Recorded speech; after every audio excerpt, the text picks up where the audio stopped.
como de praxe, tá? Eu vou dar os 5 minutinhos aí para esperar chegar pelo menos a metade da turma, tá?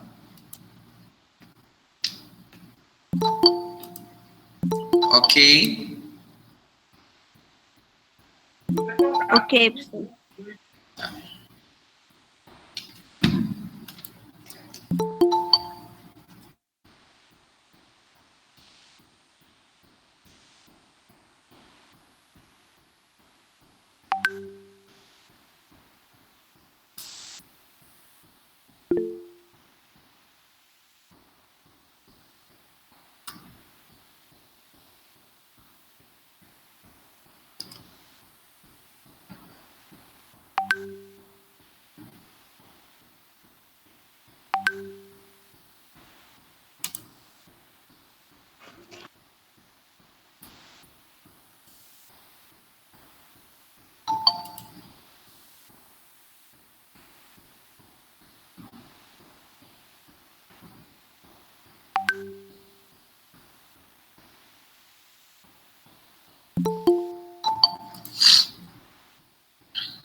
Mandei para vocês ontem.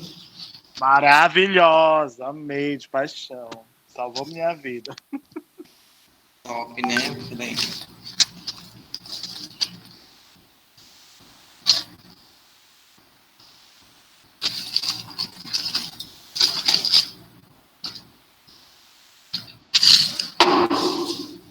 Então, gente,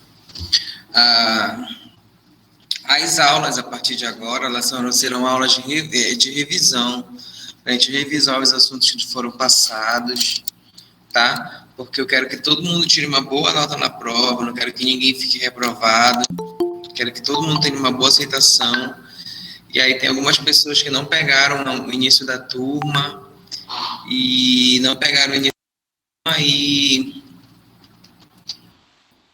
e o início das aulas de fundamentos, tá? Aí a gente vai estar revisando essas aulas. Só que assim, eu não vou estar dando a mesma especificação que eu dei no início das aulas, porque é um assunto muito complexo, que é relacionado à história da enfermagem. É chato estudar a história da enfermagem, né? Porque é muitos anos. Eu queria saber com vocês se vocês já verificaram a lei, as leis que eu falei para vocês do SUS na íntegra, se já verificaram a lei, os incisos, os artigos.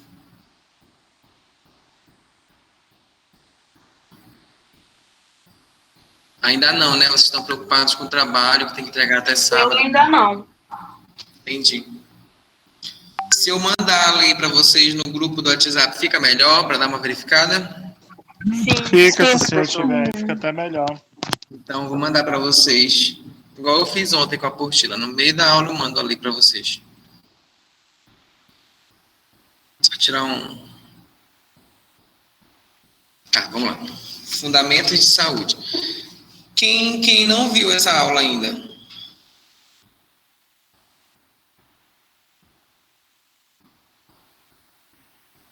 Alguém não viu dessa aula ainda? Eu não vi, professor. Tá ótimo. Esse não.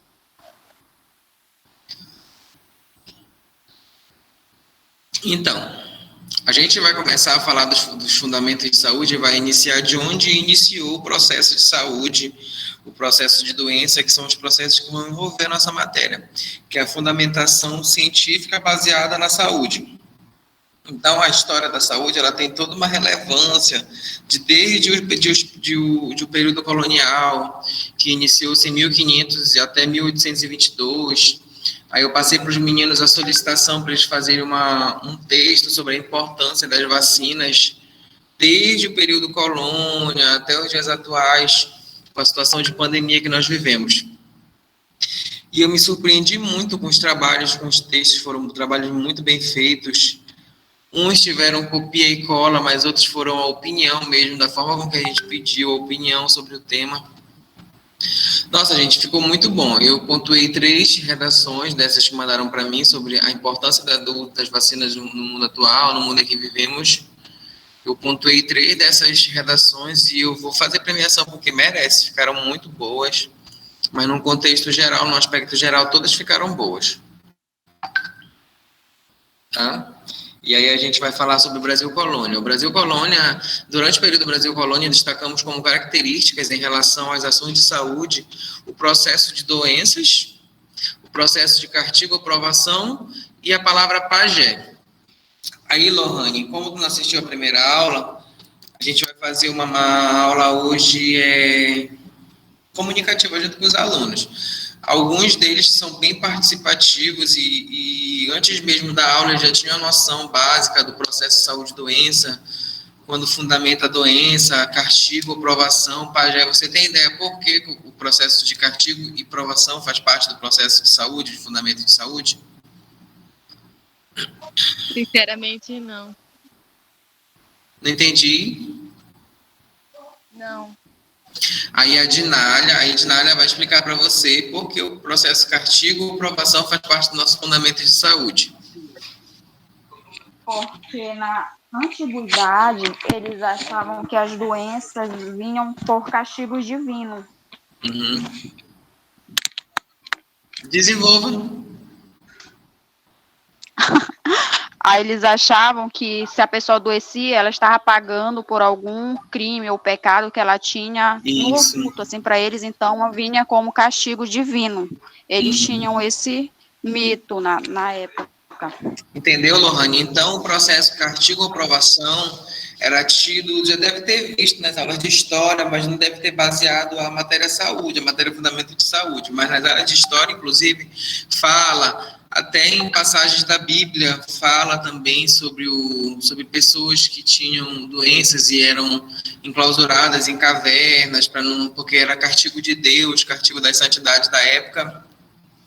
Ou seja, e a pergunta que eu fiz para os meninos na última aula de fundamentação de saúde, se hoje o processo de doença e castigo o processo de doença dependesse do processo de castigo ou aprovação, estaríamos doentes ou estaríamos saudáveis? Todo mundo rodado. Não, entubado. Entendeu? Tu entendeu, Lohane, a diferença do processo de saúde de hoje para o processo de saúde antigamente, que era o castigo aprovação?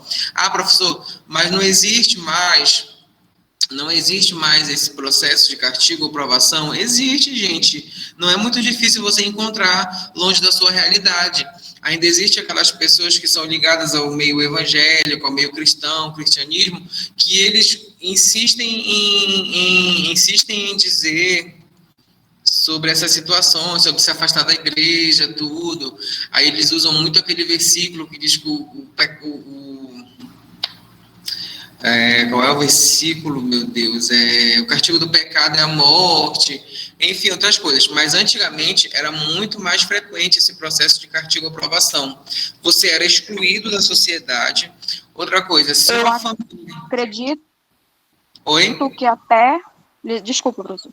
Que até hoje em dia algumas religiões eu acredito que até hoje em dia algumas religiões, alguns povos, digamos assim, de países afora, eles ainda têm essa crença ainda. Sim, sim, não precisa ir muito longe. Às vezes, uma pessoa próxima a gente, entendeu? Na nossa comunidade vive essa situação. Antigamente, quando uma família tinha uma criança com alteração no cromossomo, no 24º, 47º cromossomo. Vocês sabem qual é a alteração do cromossomo Y, né? Que é a alteração para a síndrome de Down. E algumas famílias, quando tinham crianças que tinham essas alterações, essas famílias tinham que escolher sacrificar a criança, porque essa criança era tida como um castigo, uma aprovação divina de alguma santidade da época, ou banir a criança junto com a mãe e o pai da comunidade onde viviam. Então, muitas pessoas na época fariam o que fizeram o que eu faria hoje. Eu ia me banir da sociedade junto com meu filho, tendo ele a deficiência que fosse. Entendeu? Então era muito difícil. Você era banido, você não tinha direito. Os direitos nunca foram igualitários na época, mas você não tinha direito ao mínimo que era oferecido na época. E aí a gente entra na palavra pajé. A palavra pajé era conhecida como os médicos da época, que eram pajé. Eu até incluo outras palavras aí nessa palavra pajé, que seria pajés, curandeiros, sacerdotes. Eles eram conhecidos como os médicos da época. Então eles eram muito endeusificados. Eles eram oferecidos como oferendas, produtos de ouro para eles, as melhores alimentações. Se você tinha um rebanho de ovelha, a melhor ovelha do seu rebanho tinha que ser oferecido como oferta, a pajé, a sacerdote. Enfim, deu para entender aí, né, sobre as doenças, cartigo, aprovação e pajé, tá? Deu para entender aí, Caroline? Lohane? Deu, professor, entendi bastante. Aí qual foi o período que aconteceu tudo isso? Gente, olha só, 322 anos, entendeu? Ah, professor, muitos anos mas vocês já devem ter visto alguma pessoa evangélica dizendo que o vírus da AIDS é um castigo de Deus a homossexuais, enfim, esse tipo de coisas que hoje são inaceitáveis na sociedade que vivemos, né? Nós sabemos que Deus, ele é paz e amor, mas ele é justiça também. E sabemos também que quando Deus fala para a gente vigiar, ele fala para a gente vigiar a nossa vida, não a vida do coleguinha do lado, não a vida do nosso vizinho. Correto?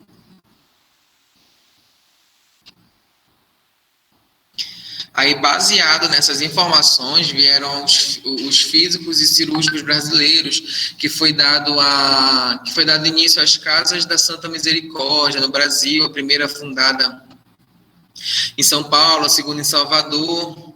Então, até hoje existe Casa de Santa Misericórdia no Brasil.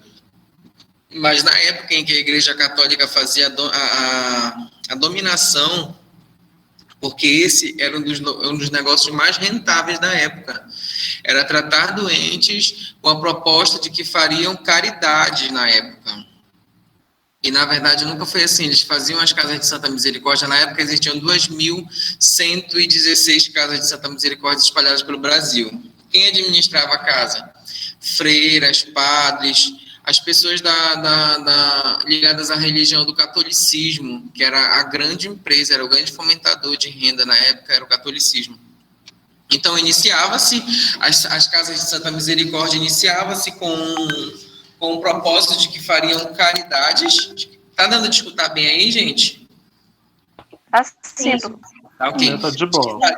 De que fariam caridades, mas somente a início para fazer a lavagem de dinheiro que é feita hoje, para fazer a lavagem de dinheiro através da administração dessas Casas de Santa Misericórdia.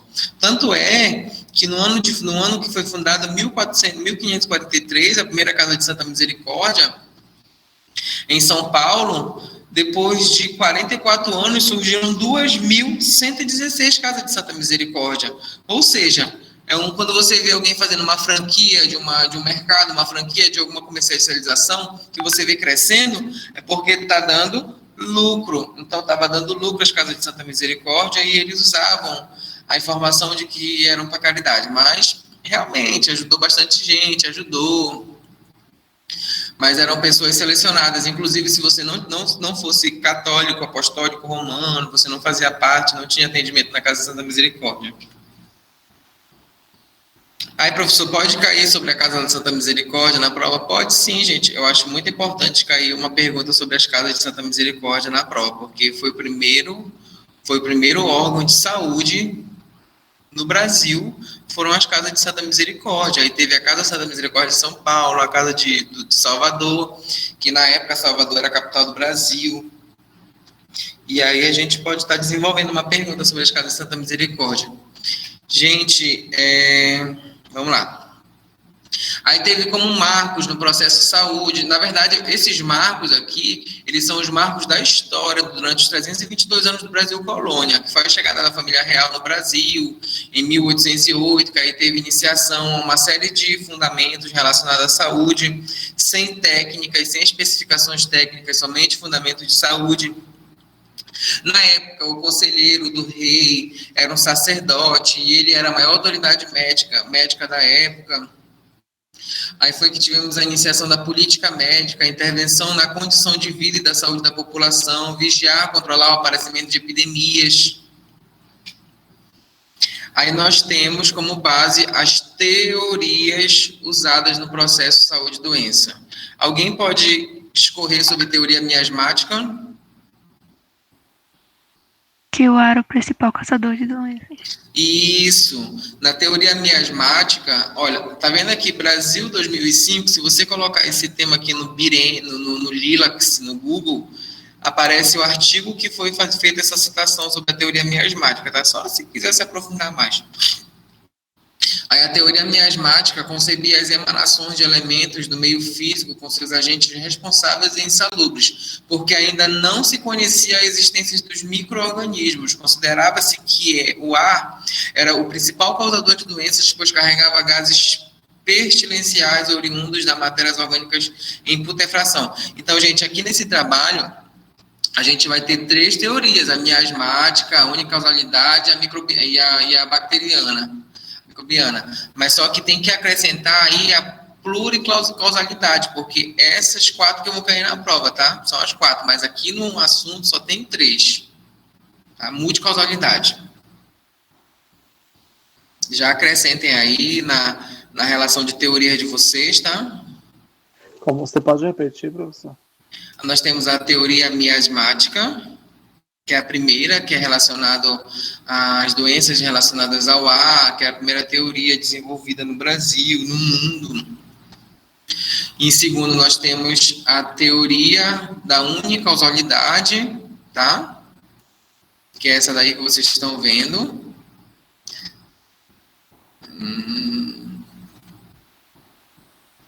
Tá. E a teoria bacteriana, microbacteriana, tá? Professor, vai devagar. Oi? Oi, Fale Laís. devagar. Deixa eu falar devagar, eu estou anotando aqui. Não estou entendendo, meu bem. É para o senhor falar pausadamente. Ah, tá. Tô falando muito rápido. Sim. Beleza. Teoria miasmática, que foi a primeira teoria relacionada ao processo de doença, tá? Em segundo, temos a teoria da unicausalidade.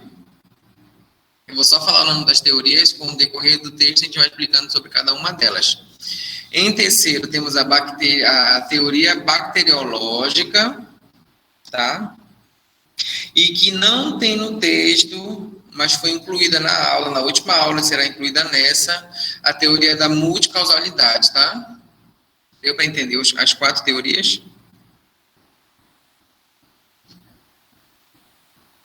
Fala a última. Repete essas 4 teorias, professor, de novo. Teoria miasmática. Deixa eu acompanhar aqui no grupo com vocês, que aí eu dou fazer igual eu fiz ontem. Teoria miasmática.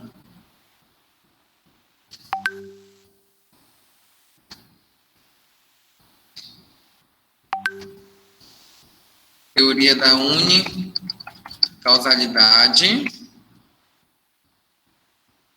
Teoria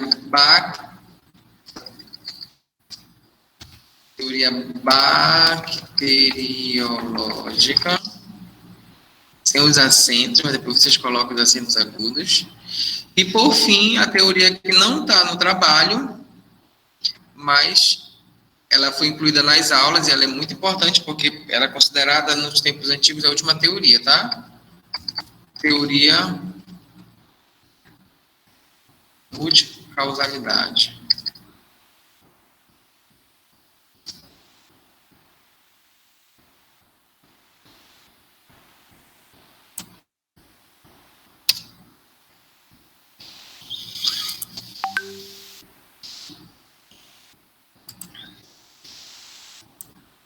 Pronto. Deu para pegar aí? Eu mandei no WhatsApp, tá?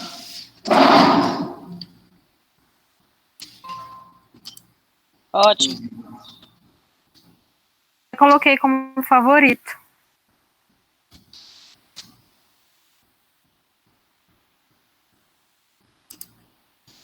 Vê aqui.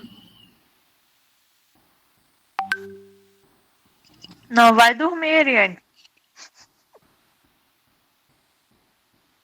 Ah, mano, eu não posso dormir.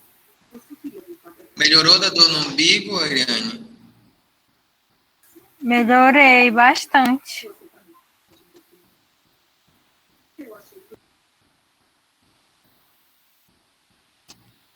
Aquela mulher maravilhosa, ela me deu medicação e eu não senti nada. Ela falou que dava um aperreio na hora, mas esse aperreio não me deu, não, professor. Mas da dexamethasona dá um formigamento. As partes. Falei, tu tem sorte, porque quando eu tomei, tu é doido, né? Tu vai morrer. Foi, ela falou que ia começar a dar um formigamento, que eu ia querer coçar. Isso. Então, aí tá. Aí após a teoria a gente vai seguindo o cronograma das datas, tá? Dos acontecimentos. Aí após a teoria a teoria miasmática, nós temos como um marco importante na história da saúde o alvará de 22 de janeiro de 1810. Enfim, o que aconteceu? A criação de um lazareto para a quarentena de viajantes e de escravos portadores de moléstias epidêmicas, que eu falei para vocês que é como se fosse um decreto feito hoje, né? Um decreto feito hoje de lockdown, de interrupção de vias, de proibição de passagem. Foi isso que aconteceu no alvará de 22 de janeiro de 1810. Mas vamos ver aqui, que eu já... Alvará... Vou falar uma coisa para vocês. 22 de janeiro de 1810.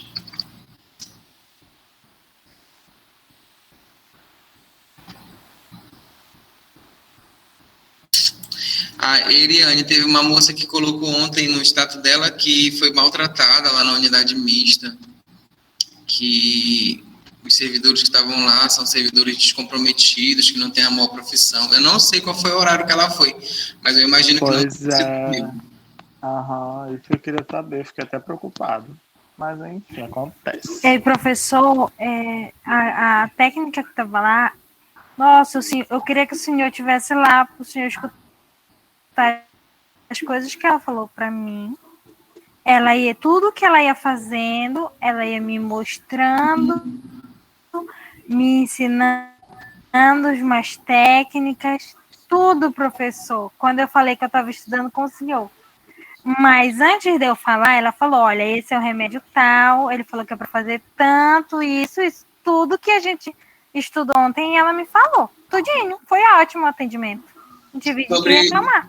Ela fez contigo a informação dos certos, né? Sem falar cada um, só informando, né?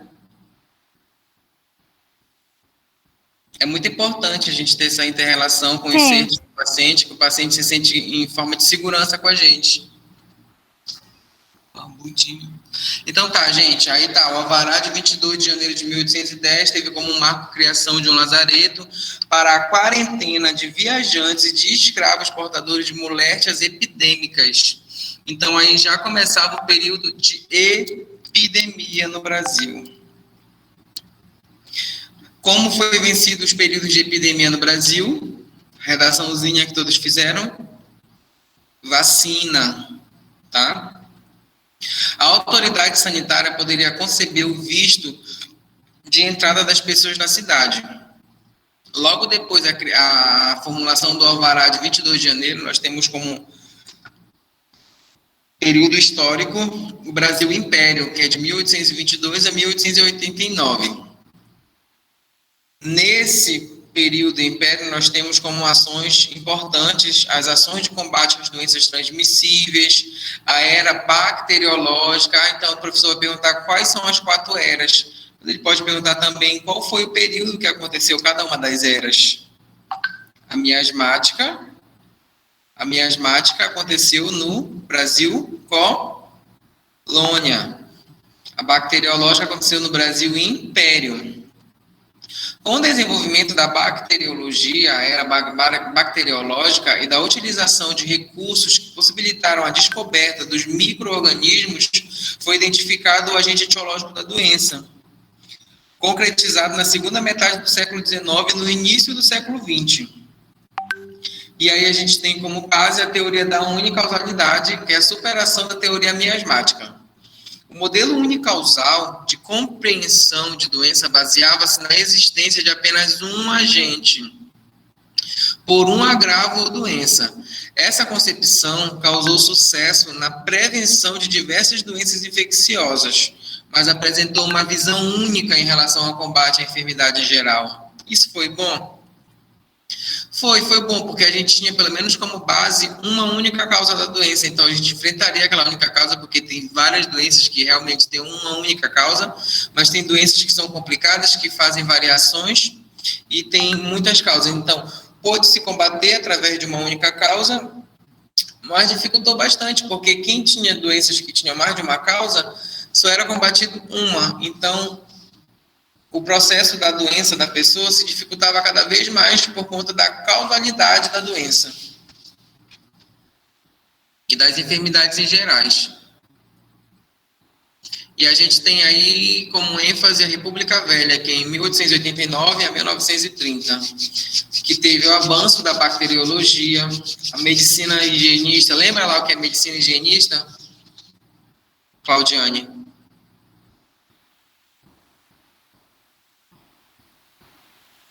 Lembra, Claudiane, sobre a medicina higienista? O professor deu um branco aqui, professor.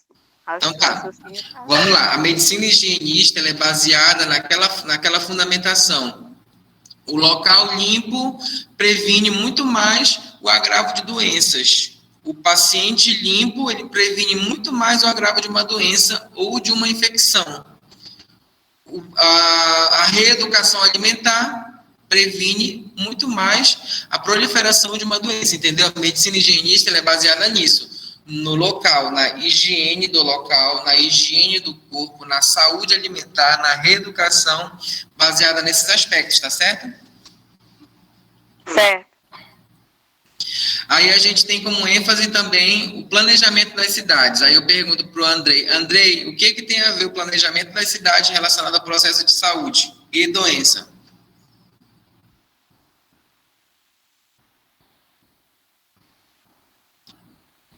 O Andrei está online, né? Alguma coisa sobre saneamento básico, uma coisa assim. Como? Questão de saneamento básico. Aí o que o saneamento básico ajuda para que a pessoa não tenha doença, tenha uma boa saúde? Por exemplo, questões de organização do lixo, de esgoto. Perfeito, isso mesmo. E a gente tem como base, na verdade, na República Velha, esse planejamento das cidades, ele mirou no que viu, acertando no que não viu. Fizeram o planejamento das cidades, automaticamente uma cidade planejada tem saneamento básico, uma cidade planejada tem referências de saúde, não é como se você pegasse uma população e jogasse numa invasão e ali... A priori, o governo público, federal, municipal, nas esferas estaduais, eles não têm a obrigação de estar fazendo aquele atendimento, ou têm a obrigação de estar fazendo atendimento de saúde para o pessoal que invadiram um terreno, por exemplo. Não tem obrigação, mas... Na verdade, Elison, baseado no artigo 196 da Constituição de 1988, que rege o SUS, que diz o que lá no artigo 196? É direito...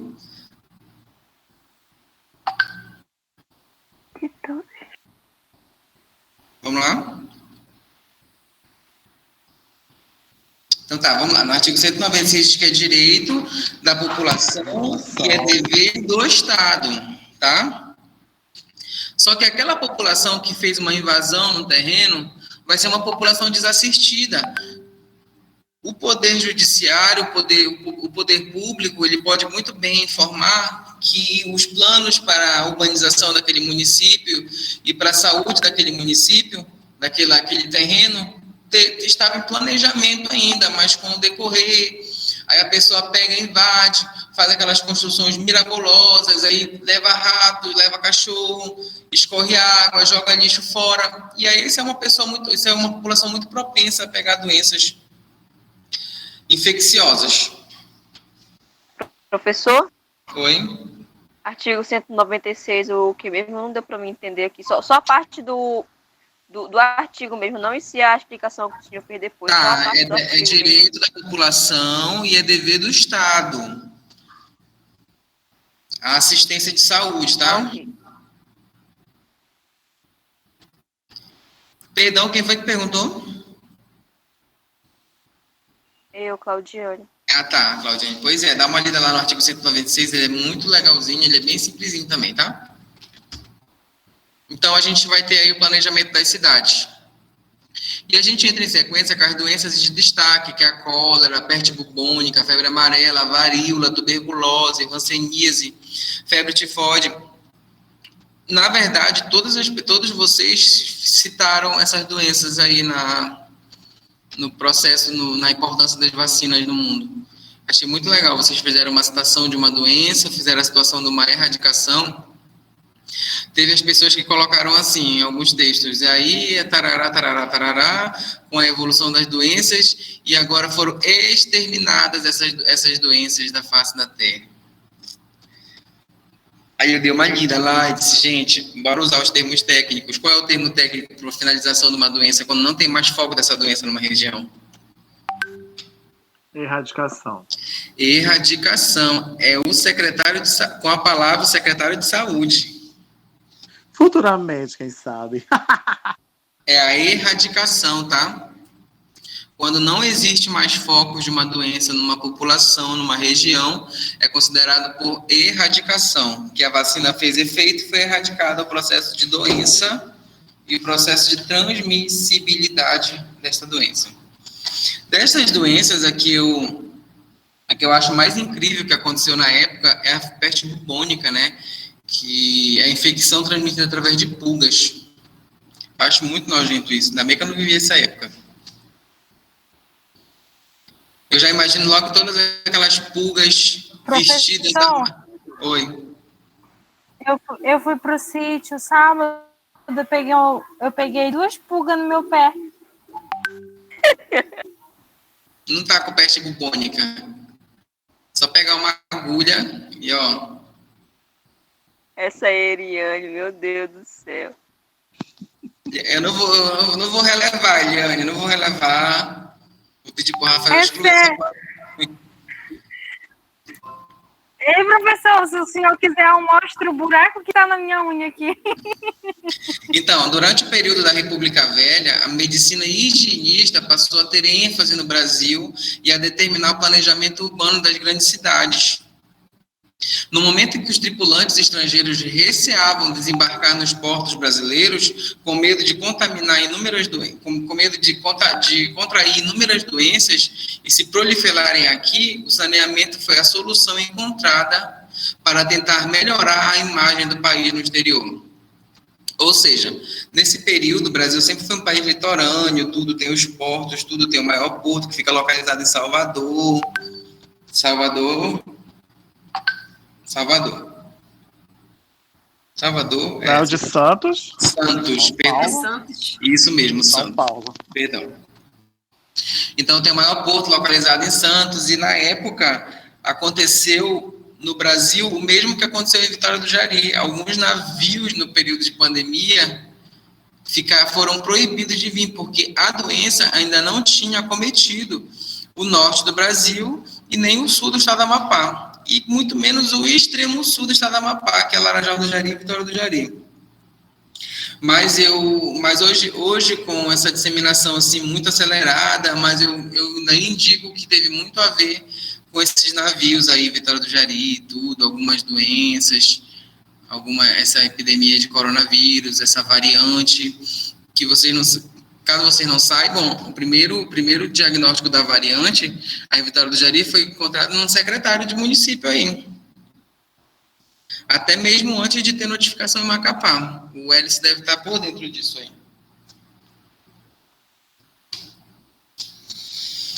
E esses carros que ficam fazendo viagem direto daqui para Macapá, que só fala de pirata, é o tempo todo e não parou. Quem só vê nos grupos de WhatsApp, eles postam, não tem vaga para tantos e tantos. E isso nunca parou, né, realmente. Aí a gente tem as medidas jurídicas impositivas. Aonde que vai entrar essas medidas jurídicas aí? Bora ver se vocês lembram. Só lendo essas três especificações aí.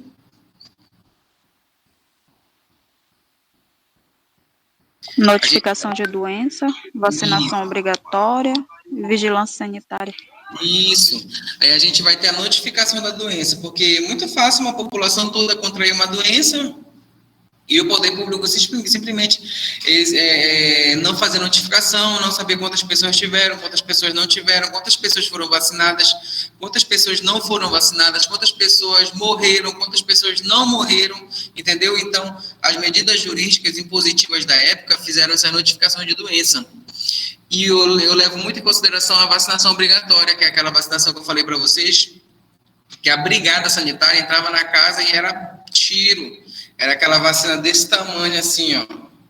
E, ó, tinha que ser vacinado. Hoje você pode... A mãe tem essa marca no braço.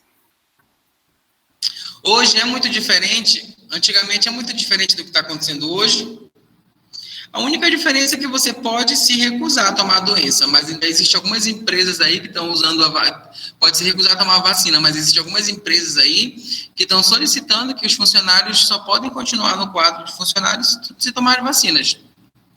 Tem que estar com a carteirinha atualizada. Isso. E para quem não sabe, foi comprado 450 mil doses da vacina Sputnik, tá, pelo governador, e vai começar a distribuição a partir de amanhã no estado. A Sputnik é a vacina, é uma das mais eficazes, tá? Quem falou da Sputnik aí na redação? Eu falei.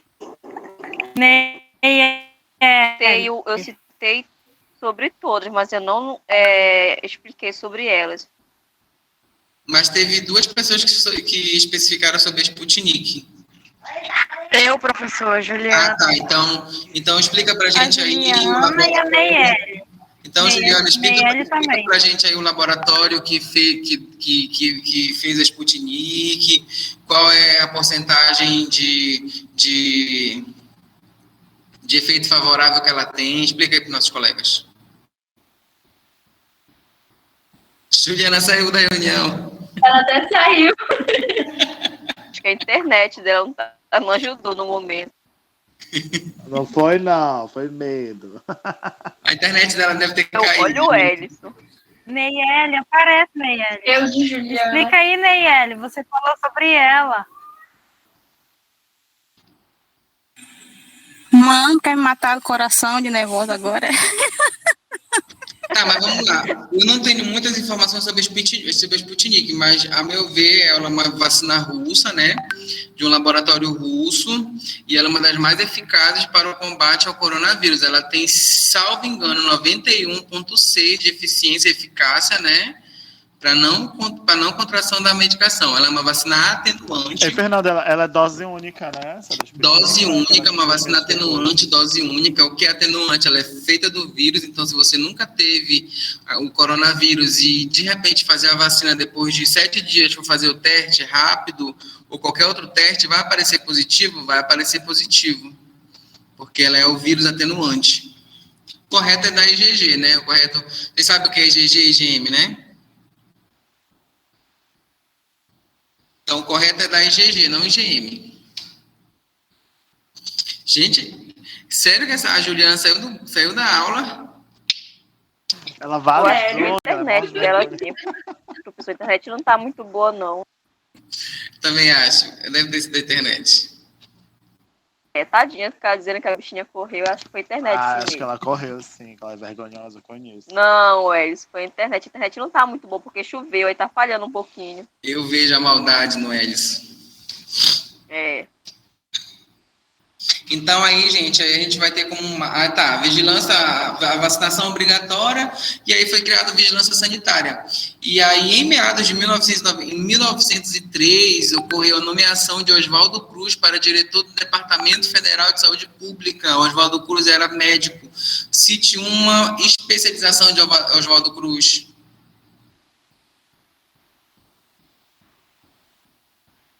Sanitarista, epidemiologista,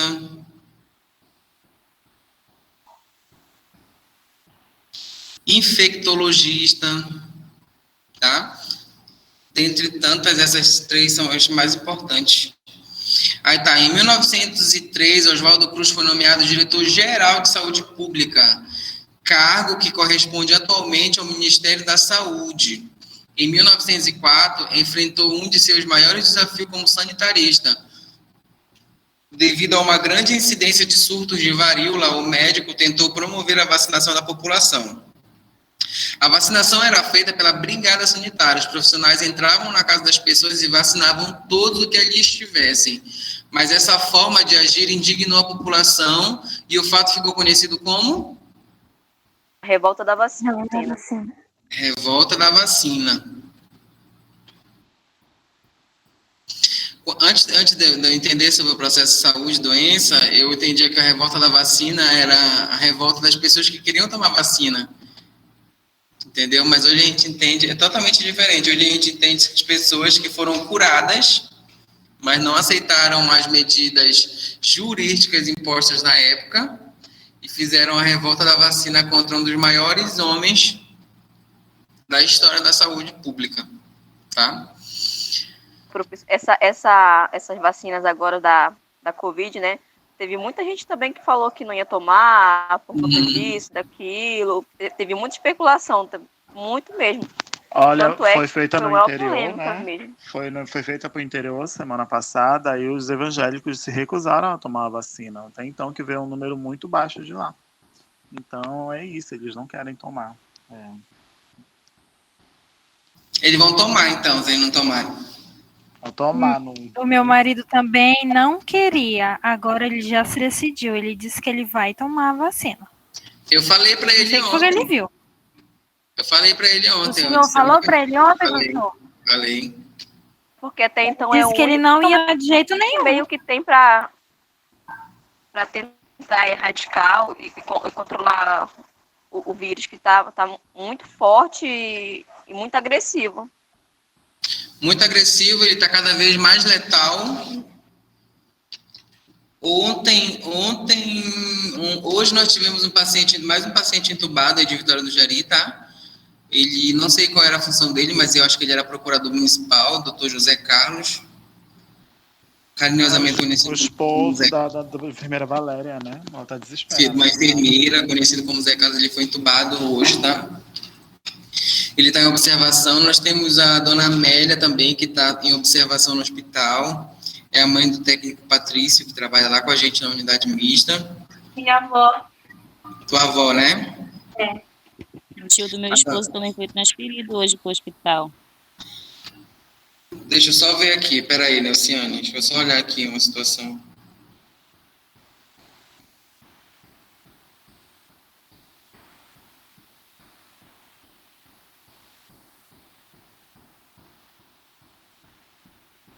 Teu esposo é Antônio ou teu esposo é Antônio, né? Não, ele é tio do meu esposo. Ah, tá. Então, o tio do teu esposo foi encaminhado, né? Isso.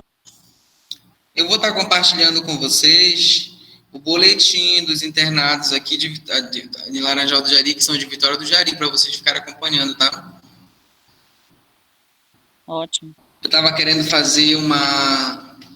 querendo programar para me fazer uma ação, porque um dia desse tinha um paciente de Vitória do Jari entubado e a esposa dele estava na frente da UPA, estava grávida de 8 meses e ela não tinha onde tomar banho, não tinha dinheiro para comprar alimentação para ela, e os filhos dela estavam indo em Vitória do Jari, ela não tinha contato porque o telefone dela não tinha crédito, não tinha internet, então ela estava numa situação muito difícil.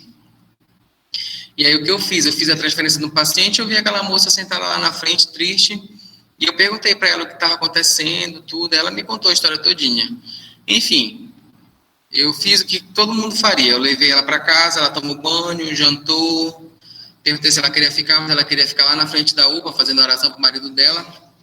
Mas agora, o prefeito de Vitória do Jari, Ari Duarte, e o prefeito de Laranjal do Jari, eles entraram num consenso, eles alugaram um apartamento aqui em Laranjal do Jari para parentes próximos das vítimas que vêm internadas para a UPA e para o Hospital de Laranjal do Jari, porque vocês sabem que não pode ter acompanhante, né?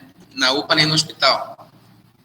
Então, se você souber de alguém que tem algum parente internado aqui em Laranjal do Jari ou em Vitória do Jari que esteja precisando de apoio financeiro, apoio social, vocês podem estar entrando em contato comigo, eu vou estar passando a informação para a secretária de saúde, para a Jaine, para o prefeito, para estar dando esse apoio para as pessoas aqui em Laranjal do Jari. Porque, gente, passar por uma situação dessa não é fácil, mas tudo pode piorar. Então, a gente está aqui para a gente ajudar todo mundo a melhorar, tá?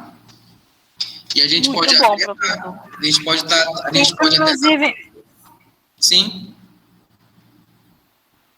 inclusive, até nossa amiga Sherry, né, que estuda junto com a gente, estava lá com eles. Ela pediu a colaboração também, porque ela via muita gente. Mas a Sherry que foi a pioneira nisso, né? Que ela gritou e a Sherry foi tomar banho no banheiro e o homem entrou no banheiro e pegou a Sherry lá tomando banho, porque não tem privacidade. Caramba! Tudo isso aconteceu. Porque não tem privacidade lá, né? Então... Enfim, aí eu até pensei, eu estava até conversando com o Rafael, da gente fazer uma arrecadação, a gente pode estar fazendo como ponto de entrega, sem ter contato físico, pessoal, como ponto de entrega, fazer pelo menos uma doação, nós aqui do grupo, não sei como é as condições de todos também, para a gente doar, fazer um programa social nosso, doar 2 cestas, precisa ser uma cesta completa? Não, é uma cesta com tudo que a gente conseguir doar, somente para as famílias de Vitória do Jari, para pelo menos 2 famílias de Vitória do Jari. Tá? Mas isso aí a gente vai conversando no grupo, eu acho muito importante a gente fazer isso agora, quem tiver condições de ajudar, eu peço que ajude, aí eu vou estar organizando para a gente fazer essa doação lá na unidade mista, tá? Mas a gente vai conversando isso, aí se vocês concordarem também, mas se não concordarem também, a gente junta quem quer e a gente faz.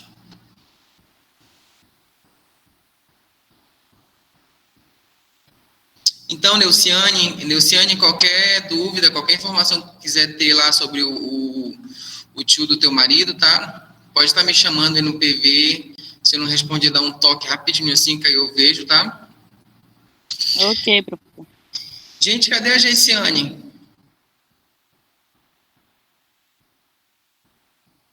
Eu não sei o que foi acontecer com a presidente hoje, não, professor.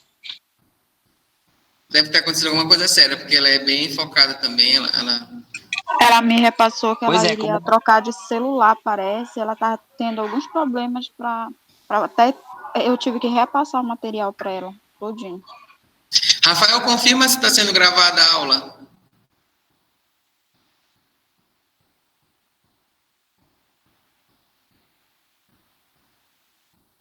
Daqui a pouco ele confirma. Então aí, gente, bora falar sobre o modelo campanista. Para mim, o modelo campanista, ele é um dos principais modelos da saúde pública, tá? E privada também.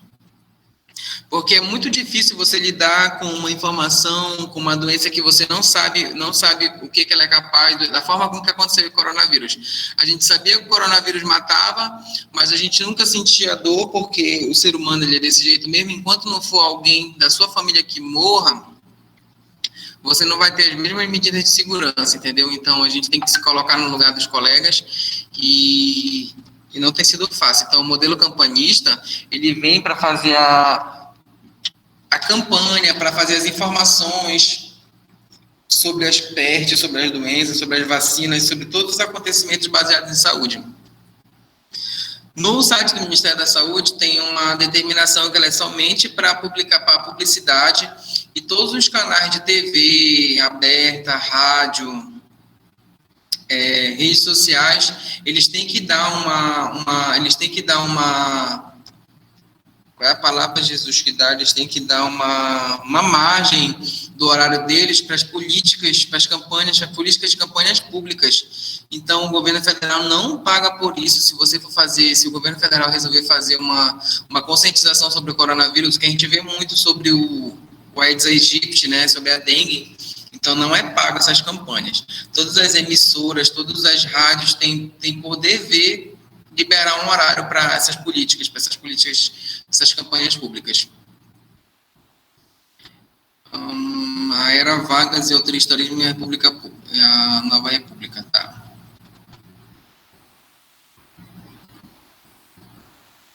Já vamos passar para assistência médico-previdenciária. Vocês lembram alguma coisa sobre assistência médico-previdenciária?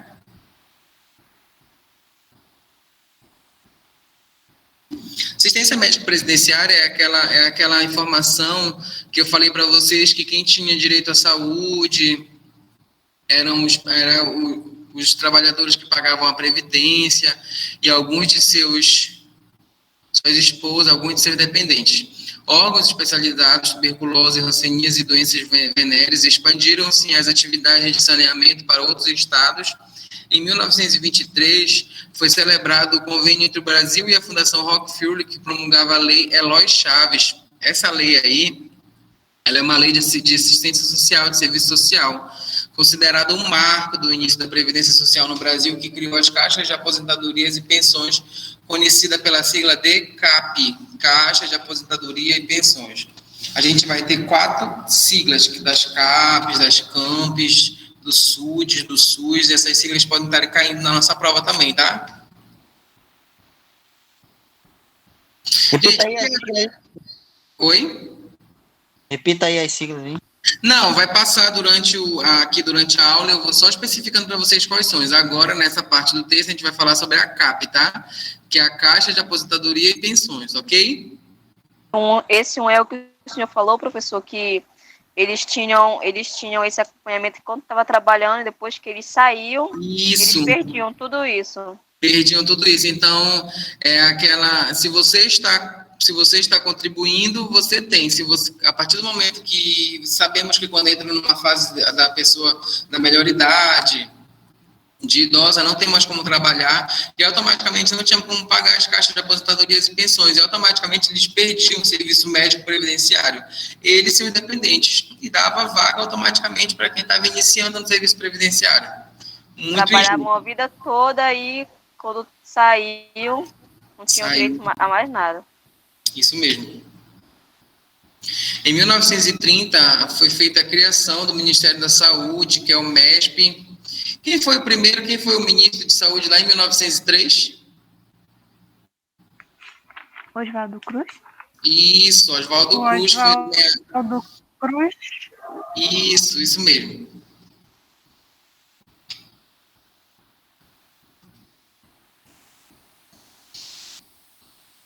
Na época, diretor-geral de Saúde Pública, hoje correspondente ao Ministério da Saúde. Qual foi o ano que foi criado o Ministério da Saúde? 1953. 1930. Não, mas aí é o Ministério da Educação e Saúde, né? Não, era o tudo MESP. junto. Ah, tá, entendi. Ministério da Saúde, não o MESP. A criação do Ministério... Vocês lembram que eu falei para vocês lá que, na época, eles juntaram o MESP, Ministério da Saúde e Educação, o Ministério da Agricultura, o Ministério da Previdência Social, Ministério não. O CAP, que é a Caixa de Aposentadorias e Pensões, e juntaram, fizeram só o Ministério. Eles faziam todas as administrações, ou seja, não saía nada. A saúde pública era de responsabilidade do MESP, ou melhor, tudo que fosse relacionado... Eu entendi aí a resposta que a colega falou, realmente ela estava correta, eu me pronunciei mal, tá? A saúde pública era de responsabilidade do MESP, ou melhor, tudo que fosse relacionado à saúde da população e que não encontrava na área da medicina previdenciária era desenvolvido no Ministério do Trabalho, Indústria e Comércio. Nesse sentido, o Ministério prestava serviços para os identificados como pré-cidadãos, os pobres, os desempregados que exerciam atividades informais, ou seja, as pessoas que não eram seguradas da Previdência Social. Em 1933, o Instituto de Aposentadoria e Pensão, o IAP, Organização dos Trabalhadores em Categoria Profissional, foi o marco de 1983, o Instituto de Aposentadoria e Pensões. Em 1953, tivemos como marco a criação do Ministério da Saúde. Está vendo aí, colega? Qual é o nome da colega que falou? Parabéns aí para ela, merece uma estrelinha. Vitória é aplicada. Vitória. Mas só que, Vitória, ó, aí se for levar ao pé da letra, em 1953 foi feita a criação do Ministério da Saúde, eu me pronunciei mal. Aí em 1980 foi a criação do Ministério da Educação e Saúde, que é o MESP, e em 1903 foi nomeado o diretor de saúde pública, que hoje corresponde ao cargo de Ministro da Saúde. Ministro da Saúde. Vitória está com tudo, sai da frente. Bora, Edson, responde uma aí. Tá comendo pipoca. Eu não, deixa os outros falar, pra saber se eles sabem. Em 1966... Só com meu dedinho aqui, ó. A gente tem que ter bastante atenção, porque vocês percebem que em menos de 20 anos teve 3 modificações no Ministério de Instituto, passou para ser Ministério de 3 ocasiões, de 5 anos, de 20 anos, passou de 3 ocasiões para ser Ministério somente da Saúde. Lá em cima, os institutos era uma organização. Em 1986 teve a fusão dos institutos, o que resultou na criação do Instituto Nacional de Previdência Social, o INPS, que em 1933 era somente um Instituto de Aposentadoria e Pensão. E em 1923 foi associada à Lei Eloy Chaves, que era somente uma Caixa de Aposentadoria e Pensão, que era o CAP. Aí em 1933 já foi o Instituto. Em 1966 teve a fusão dos institutos, o que resultou na criação do Instituto Nacional de Previdência Social. Hoje, esse instituto aí, ele é qual? Qual é o instituto hoje? O Instituto Nacional de Previdência Social. INSS. Isso. Estrelinha. Eu tenho que ganhar uma, né, mano? Estrelinha pro Maia. Ele é o coração. Em 1900... Foi comigo, né? Desliga a câmera assim. Em 1970, movimento da reforma sanitária. O movimento pela reforma sanitária surgiu da indignação de setores da sociedade sobre o dramático quadro do setor da saúde. O movimento atingiu sua maturidade a partir do fim da década de 1970 e princípio dos anos 80 e mantém-se mobilizado até o presente momento. Ele é formado de técnicos intelectuais, partidos políticos, diferentes correntes, tendências e movimentos sociais diversos. Um dos marcos dessa luta foi a realização da 8ª Conferência Nacional de Saúde de 1986. Gente, vocês não leram sobre a 8ª Conferência Nacional de Saúde, né?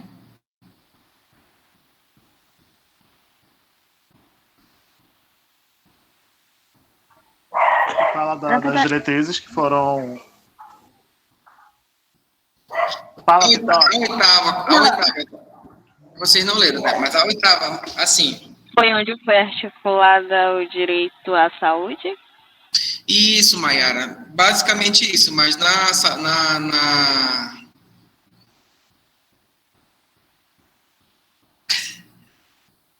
8ª Conferência Nacional de Saúde, me fugiu tudinho aqui, professor. Tem que perguntar a data do seu nível na prova. O menino está perguntando para perguntar a data do meu nível. Aí vai cair, sim. Valendo metade dos pontos. Mayara, na 8ª Conferência de Saúde Pública, realizada em 1886, foi basicamente isso que você falou, mas se a gente for colocar em consideração 86 para 88, são 2 anos. Então, essa conferência foi a conferência que antecedeu o quê que aconteceu em 88? A criação do SUS? A criação do SUS. A Constituição de 1988, onde teve como base a criação do SUS, a transferência do SUDES para o SUS, tá? Que era o Serviço Descentralizado de Saúde, passou a ser Serviço Único de Saúde, tá? Olha aí, ó, tá vendo aqui as siglas, cadê o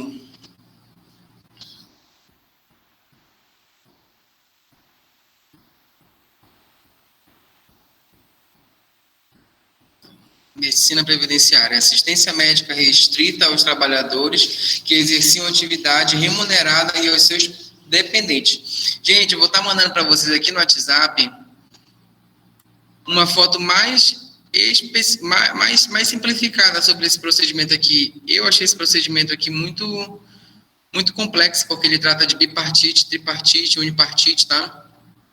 Isso não vai entrar na nossa configuração de saúde. É só para saber o que aconteceu nos períodos sobre a medicina previdenciária, que os trabalhadores de determinadas empresas financiadas pelo... É só saber quem fazia os repasses dos recursos na época das caixas de pensões. Em 1993 tinha os CAPES, que os trabalhadores de determinadas empresas financiadas pelo emprego e pelos governos, então se eles eram financiados pelas empresas e pelos governos, eles eram bipartite ou tripartite? Bipartite. Bipartite. Em 1933, 10 anos depois, os institutos, que teve a fusão dos institutos de aposentadoria e previdência, os trabalhadores de determinadas categorias profissionais, financiadas pelas empresas, pelos empregados e pelo governo. Aí essa daí é bipartite ou tripartite? Bipartite. Lembrando que o único quando tem somente uma especificação. A previdenciária, por exemplo, só é única, porque ela só tem o retorno do contribuinte da previdenciária e a empresa faz esse retorno através de saúde. A empresa pagava a medicina previdenciária. Aí os centros têm como função os empregadores, que são as empresas, e os empregados, tornando-se bipartite. Nos institutos, nós temos financiado pelos empregadores, que são os contribuintes que pagam as suas contribuições, pelos empregadores, que são as empresas que contratam os empregados, e o governo, tornando-se tripartite, que são as três. Então, aí eu pergunto, gente, um retorno tripartite é melhor do que um bipartite? Em tese, seria que ser, porque no tripartite recebe 3 repasses para fazer a administração, 3 repasses para fazer a manutenção do sistema previdenciário de saúde. Mas, na época, era considerado como melhor programa o bipartite, porque era somente a empresa e o trabalhador que faziam os repasses, se tornava... Não tinha... Automaticamente, quando entra serviço social como governo, tudo lota, tudo se precisa e as vagas se diminuem, aí vai ter que fazer as divisões. Então, muito melhor o bipartite do que o tripartite. Aí os institutos também, que teve financiada pelos empregados, pelos empregadores, pelo governo, também tripartite. Desde nós só temos bipartite, são os centros, tá? Centros de aposentadorias e pensões.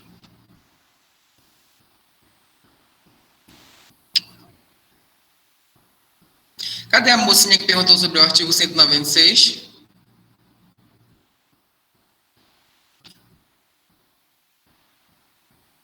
Lê aí, Elison, o artigo 196.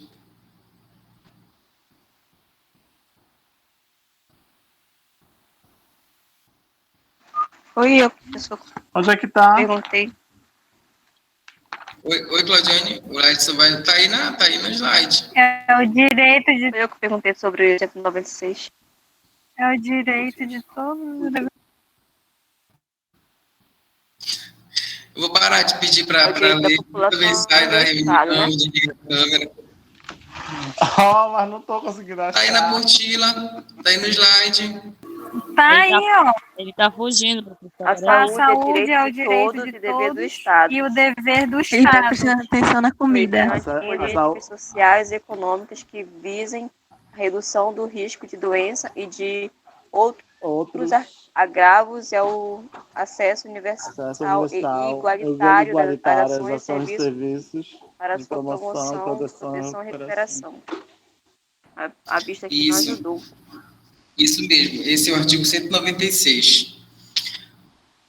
Aí aqui tem a história resumida do SUS. O SUS foi criado em 1988 pela Constituição Federal Brasileira, que determina que é dever do Estado garantir saúde a toda a população brasileira. Já em 1990, o Congresso Nacional aprovou a Lei Orgânica da Saúde.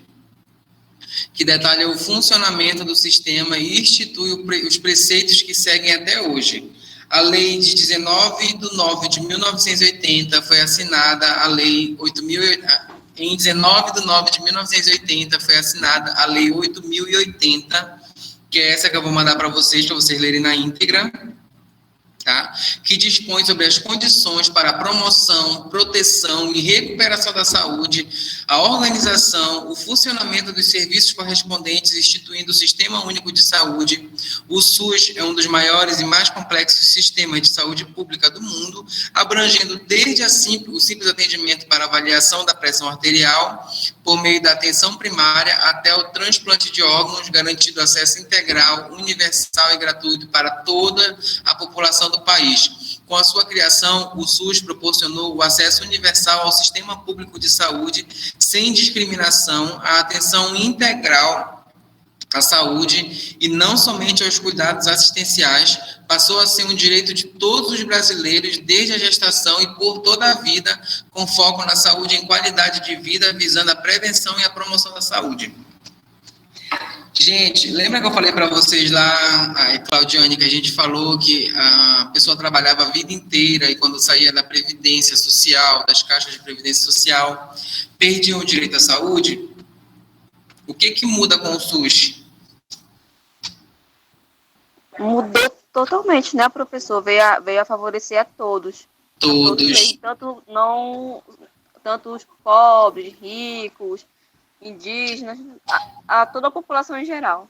Toda a população em geral, uma saúde igualitária, sem distinção de classe, cor, raça, que aí a gente entra nessa foto, que eles fazem a diferenciação da igualdade e da equidade. Igualdade é dar às pessoas as mesmas oportunidades. Gente, mas eu vou dar uma oportunidade para alguém que tem toda a disponibilidade de procurar um serviço de saúde, alguém que tem toda a disponibilidade de pagar um plano de saúde. Eu vou dar a mesma igualdade a ela ou vou fazer a equidade, que é adaptar as oportunidades, deixando-as justas. A gente tem que trabalhar no SUS com o sentido de equidade, que é adaptar as oportunidades, deixando-as justas. Quer dizer, então, que, professor, eu não entendi. Vamos ver lá o que significa equidade. Eu tenho um cadeirante e tenho o Ellison. Beleza, a gente tem a unidade básica de saúde, então eles vão ter o mesmo atendimento quando entrarem lá na unidade básica de saúde.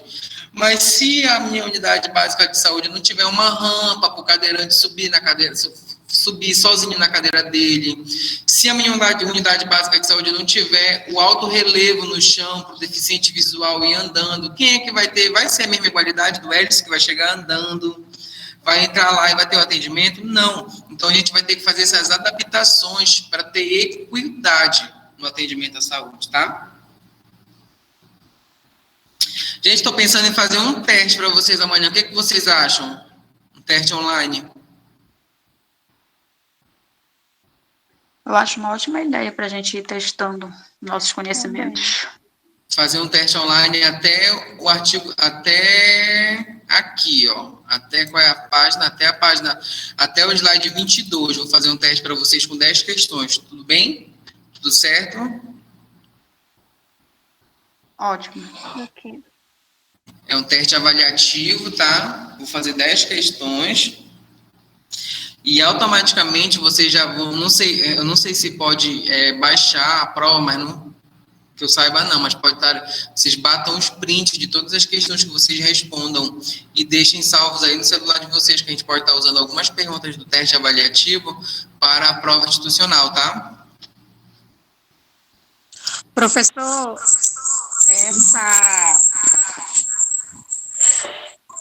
essa página que o senhor falou, é essa que está aparecendo agora aí? Isso, a página 22 do slide. Ah, tá, é porque aqui não veio numerada a nossa apostila. Ah, tá, entendi, mas essa daí eu destaquei aí ela, tá? Tá, ok, vai ser até essa página, né? Gente, eu vou acertar com o Rafael, mas o teste é para começar às 19 horas e findar às 21, tá? Mas é de que página até que página, professor? Da primeira até a página 22, até aí onde está destacado, Adriano. Pois é, mas na apostila Até a tá, no data caso, que o SUS tá foi 22, criado. né? Oi? Na apostila, no caso, que foi tirado, essa tá 22, porque no slide aqui tá 27, essa página. Mostra aí a página, Alice, para ele, Alice.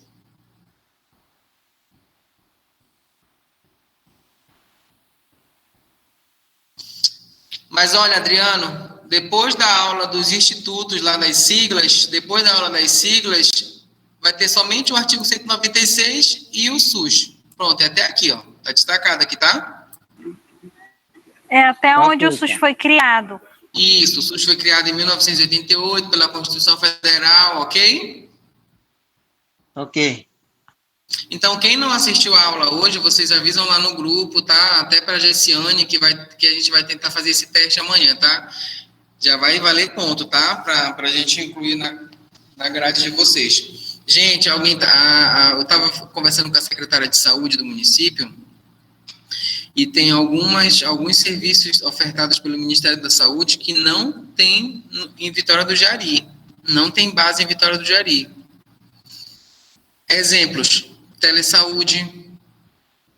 Exemplo, saúde prisional. Saúde na hora. Saúde na hora. Já ia citar.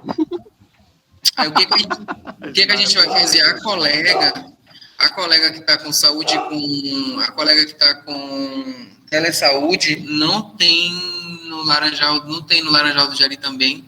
Aonde ela encontrou mais próximo, ela já encontrou uma secretaria que tem o serviço de telesaúde, ela encontrou em Manaus, então ela entrou lá no site da Secretaria de Saúde do Manaus e pegou a especificação, entendeu? Então, se não tiver no município, façam da referência mais próxima que vocês encontrarem, tá?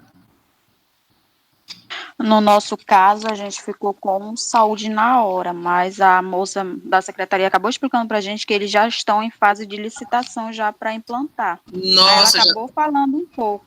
Falta só a adesão, né, na verdade. Já dá de colocar, então, Edmália, já dá de colocar o processo licitatório lá no trabalho de vocês como exemplo. É igualmente a academia de saúde, né? A gente só tem um prédio, mas aí falta a empresa repassar, né? E tem que fazer licitação para compra de material e os utensílios usados lá. Mas ela deu explicação de que funciona. Quem ficou com a academia pública? Eu. Aí já pode estar usando as fotos lá da academia pública, não sei se já foi inaugurada, tá? Para colocar não foi, mas a gente vai fazer isso. Quando inaugurar, tu não vê a hora de inaugurar a academia, né? É, pra não ficar pulando lá alguma coisa. Sanhado. Então tá, gente, eu vou finalizar.